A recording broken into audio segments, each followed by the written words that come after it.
Hi everyone, and welcome to our discussion today on one relevant topic within the accounting standards, which is impairment of financial assets.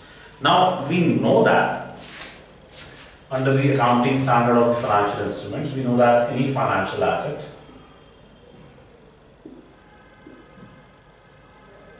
may be categorized under the cost model or the fair value model. Right? So within that, I'm not getting into this thought process of discussing, what is the cost model and when is it applicable for a financial asset, and what is a fair value model, when would it apply, things like that. But one thing is for sure, when I talk about the word impairment, we are saying that impairment is nothing else but when the carrying value exceeds the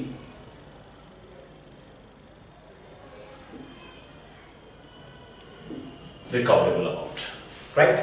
So the very thought process of carrying value is that what I am showing in my balance sheet, the amount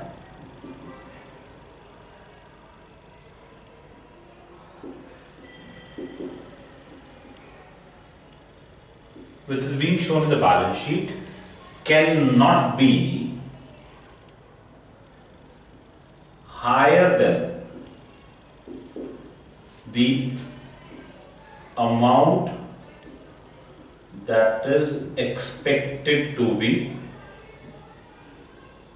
recovered from the asset, right? So very layman's term, I'm saying that if I'm showing something more in my balance sheet than what I'm going to get from that financial asset, I need to bring down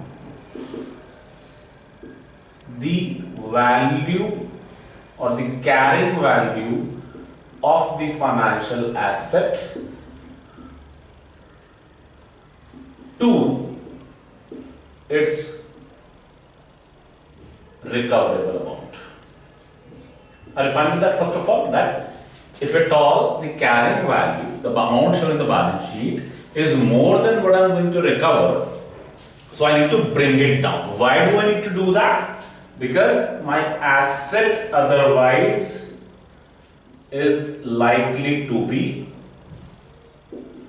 overstated. That is the big risk. I'm overstating my financial statements, I'm overstating my balance sheet, which I cannot do under the requirements of the accounting standard. So yes, I have to bring it down to the recoverable amount, right? But then, the moment I say I'm looking at the financial assets, if they are shown at the fair value, right? In a very layman's term, a fair value is nothing else but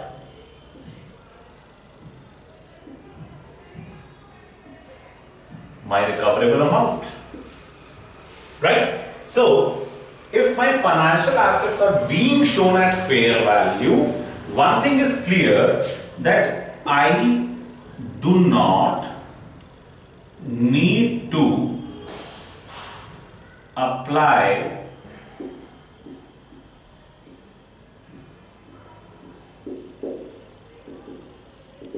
impairment testing. That is, if I'm using a fair value mechanism, my asset is any case being shown at the recoverable amount, so impairment will not be done for such kind of assets, right? So the scope of this term, which is impairment of financial assets, would rather be confined to those financial assets which are shown at cost, right? And be specific, I'm using the term amortized cost, right? So we are saying that if I need to test whether my financial assets are likely to get impaired, I will only do it for those assets, those financial assets which are shown at amortized cost, right? That is the first step I need to remember. And once I've done that, I start wondering, how do I test a financial asset for impairment purposes, right? So we are simply using impairment of financial assets shown at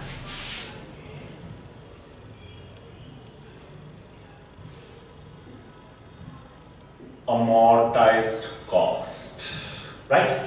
So that is something which is the scope of this particular standards requirement first of all, right? Now what we are saying here is, my earlier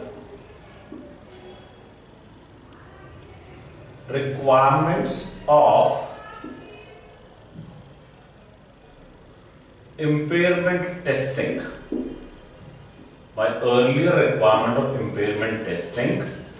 would say that I will only test a financial asset for impairment if there is something like an incurred loss. Something has happened, some event has taken place, and that is where I start wondering, yes, I need to provide for a loss, I need to book an impairment loss. Very clear example, a customer filing for liquidation, right? Something like this. The customer says, no, I do not think so, I can pay you anymore. So here is my confirmation declaration that I'm filing for liquidation. So what companies were doing, the companies would provide for impairment loss after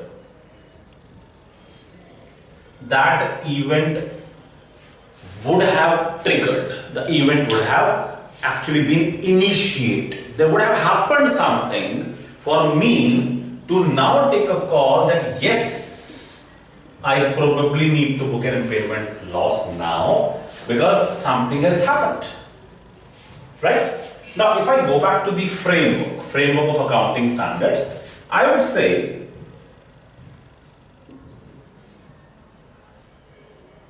there is something called as a past event, be it an asset or be it a liability. We would say that there is something which has taken place which results into the creation of maybe an asset or, for that matter, a liability, right? So if I say liability, I'm saying that there is a present obligation, there is an expected future outflow, and this is arising out of a past event, right? So this past event, the very framework of the liabilities definition gave the or initiated the or created the thought process of an incurred loss. But then over a period of time, the preparers of accounting standards realized that the recognition of impairment loss is happening too late, right? We are just delaying the recognition of an impairment loss because we are waiting for something to happen, right? We are waiting for that event to take place, and accordingly my impairment loss is happening too late, as a result of which the assets are overstated, right? So if I say I have 100 million dues from a customer, I'm showing that this customer is going to pay me the money, right? So there is a receivable in my books, and accordingly I'm expecting the fund to come. But one fine day, all of a sudden, I sense that customer is filed for liquidation, and now I started wondering, what do I do? Because I know that the money will not come. And this is the point in time when I have started recognizing an impairment loss like this. I'm doing an impairment testing because I'm following something called as the incurred loss model, right? But then my new accounting standards tell me, or the requirements under the new accounting standards suggest that you are not being prudent, you are not being cautious, you're not being conservative enough to recognize something called as an expected loss, right? For example, I say that I'm a company which has let's say a portfolio of customers to whom it has issued a lot of credit cards, right? There are of course exposure that the company has got, that if the customers use credit cards, there is likely to be a receivable or a financial asset, right? My expected loss model suggests that even if there is no exposure, there is a likelihood of an exposure, and henceforth there is going to be an expected loss, right? So we are saying that do not wait for the customer to spend the money to create a receivable in your books first, then let the customer start defaulting and then go for something called as an incurred loss model. It simply says the moment you are likely to have an exposure, you should start talking about the expected loss model, right? So we are just trying to prepone or time the recognition of impairment loss on the basis of expectations. That is something which is the requirement of this accounting standard, where it says that do not wait for the event to take place, because then you are not being prudent enough, you're not really following the principle of conservatism, right? So how do we do that? How do we look at it? Very briefly, very quickly, I'm going to talk about that in this session. Of course, there will be detailed discussions around the topic. We will talk about the concept of expected loss model. We are saying that we would do a two-step approach where we talk about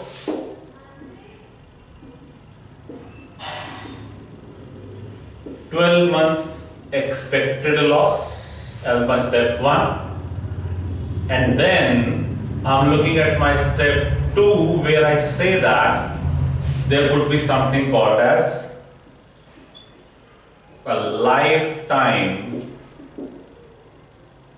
expected loss if this is likely to arise, or for that matter be higher than the 12 months expected loss. The very idea of these two steps is to give a bit of a comfort to financial institutions categorically, and for that matter any kind of organization, because otherwise what is going to be what is going to happen is that the institutions would land up spending a lot of time just for doing the recognition or the measurement of expected losses, for the lifetime purposes for the matter. So what they have tried to do is, they have tried to ensure that the accounting does not become a burden all of a sudden. And that is where you look at the role of the two-steps approach, where you look at the significance of how do I take into consideration the expected loss model or the expected loss method